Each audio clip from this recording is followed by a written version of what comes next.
firstly, welcome to the Blue Abroad YouTube channel, Lachie Cowan. Thank you very much for having me. Mate, it's been a bit of a whirlwind. It has. Couple of years. What is it? We're in your second year now. Yep.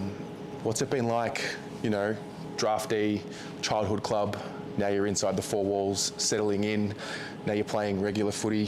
What's it been like? It has been a whirlwind, to be honest. Bit of a dream come true. Like, obviously supporting my whole family, supporting Carlton, and then being lucky enough to end up at a club like this. So yeah, it's been so good, and you still sort of pinch yourself walking in here and getting to be around the players that I'm around consistently. So it's really good. Mate, it's rare because you know what it's about when you're a supporter.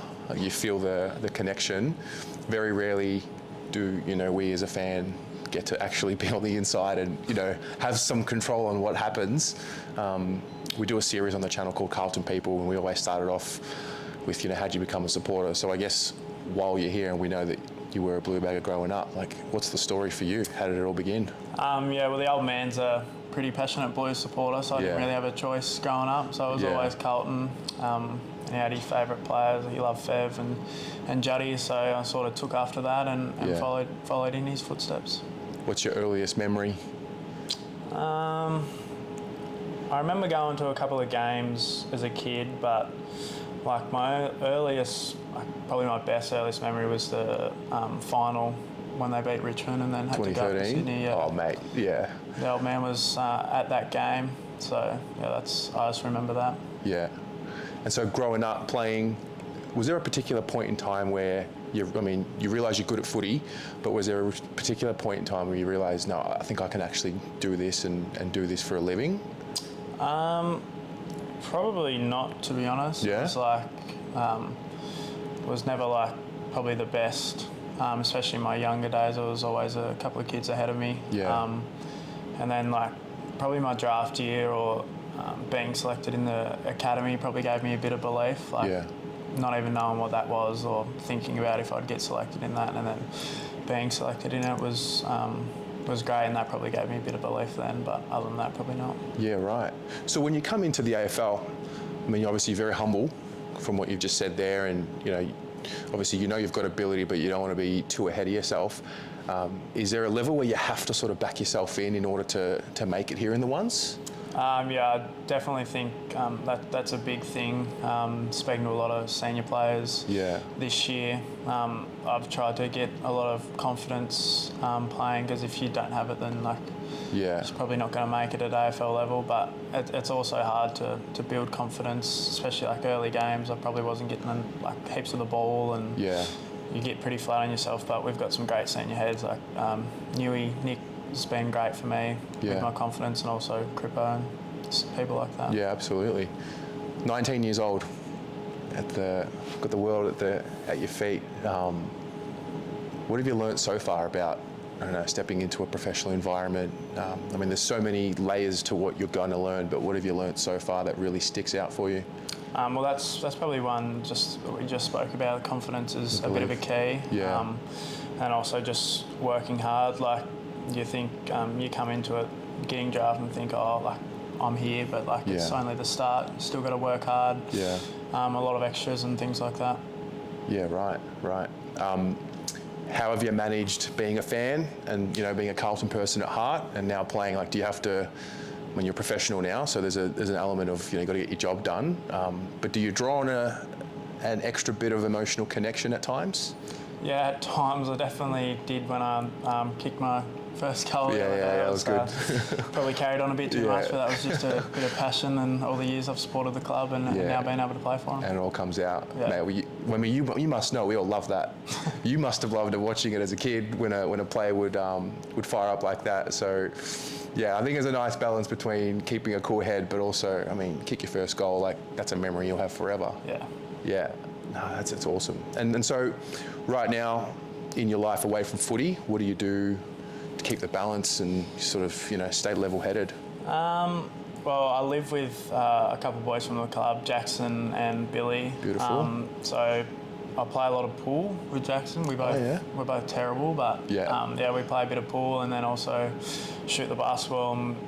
Obviously, it's not NBA season anymore, but we watch a lot of basketball throughout the year, and it's pretty much basketball and pool. We change a lot. Like we have different hobbies every couple of months. We're just getting out of the pool phase, so we're trying to find another one. Love that. Do you have an NBA team?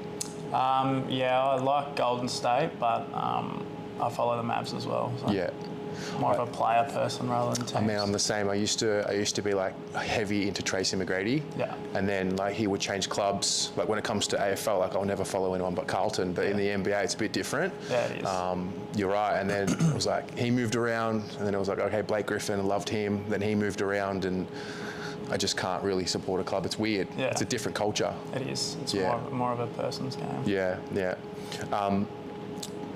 What else happens in your world that you think is, critical for who you are and what makes you who you are and what you stand for?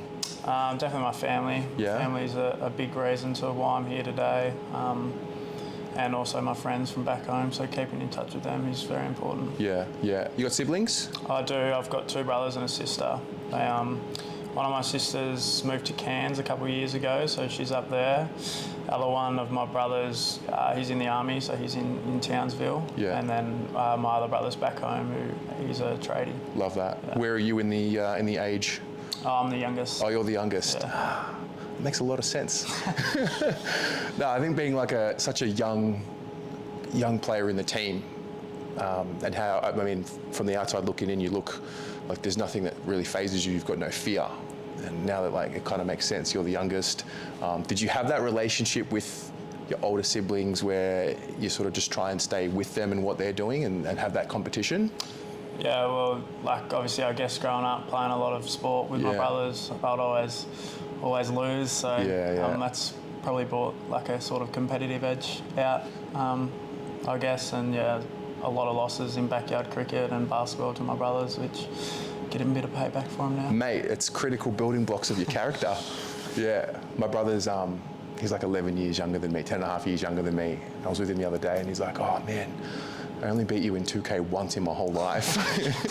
I'm like, mate, I was doing you a favour. Like it keeps you grounded and it keeps you competitive. So, what do you think looking at it now? I mean, like I said, you got so much that you're going to learn and there's such a long journey for you.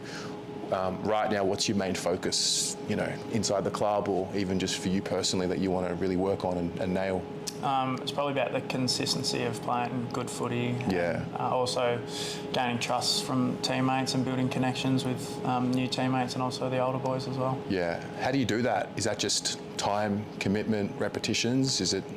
Yeah, I guess it's all of them things and like showing that I'm here to work hard as well. Yeah. And just doing like the team things. Yeah. What's it like? I spoke to Ollie recently. I've spoken to a few of the boys as well. How do you stay level-headed when things are going great, things are not going great, but you've got to try to find that balance? I've heard a lot of the boys talk about how Vossi, keeps it week to week. What are some of the tactics you use to just stay grounded? Yeah, well, it's a pretty big thing in our club now. Like just stay level and take it week by week. So it's pretty hard to get ahead of yourself or anything while we're at the stage that we're at now, especially with the coaches and the senior players doing such a good job with keeping us level. But it's almost like nothing's as good or as bad as it is. 100%. Yeah, such an interesting industry on all fronts, whether it's media, fans, players, everything that happens, the way the game gets spoken about. You're sort of 24 hours away from a narrative being here or there. So I always find it fascinating. I mean, I feel like I've needed to learn it myself as well at times. Like, get so emotionally invested in games, but then, I mean, no matter what happens, win or lose, like you're going to play next week or you're going to play next year or whatever happens. So I think it's a really, it's an important lesson, and you're learning it at such a young age as well. And I always found with our group, there seems to be, especially in defence, there's this really interesting sort of mix of, I don't want to say inexperience, but like youth, like guys that have played less than 50 games, and then the guys that are approaching that 200 game. What's the mix been like for you? Yeah, well, like even the youth players, someone like Kempy, I learn a lot from. Whether that's football or just sort of the mental stuff. Kempy's really good, but like the senior heads we've got down there, such like Weeders, Gov, Sardi, and it's just so good. They keep everyone level-headed down there, so it's really good. Newey as well. Newey's really good. Yeah, Newey's story is fascinating. Yeah. I was looking at it recently. Overlooked in his draft year, and then comes into it. I think there's a lot of lessons to be learnt for someone like that at the club as well. Yeah. There's been a real shift in I think the community piece around the club over the last, maybe this generation. I think that's allowed us to sort of own ourselves a bit and step forward. Yeah. You know. Yeah. Looking ahead, we've got an important game this week. We can only really look at it, one game at a time. What were some of the things from last week that we want to tidy up and move into this week? I think we just want to stay consistent with the week-by-week things. So, and just like taking territory, I feel like we lost a bit of that in GWS. But I loved how we fought it out to the end, and we gave ourselves a good look at the end there, but just couldn't finish it off. So going into this game, hopefully, if we get ahead of teams like that, we can just keep the foot on the throttle. Yeah, absolutely. I think you've really started finding yourself. Do you feel that? Has something happened in the last 5-6 weeks where you feel more confident? I mean, from the outside looking in, I've noticed with you in particular, there seems to be a greater level of trust. Yeah, I still feel like I've got a long way to go. For sure. But I think it's just the connection that I'm building with the back group right now. And they're all really good for me, and I'd be nowhere without that group back there. So they give me a lot of trust, and hopefully I can make it worth it. Love that, mate. Love that. Well, look, appreciate your time, making some time to sit down with us, talk to the fans.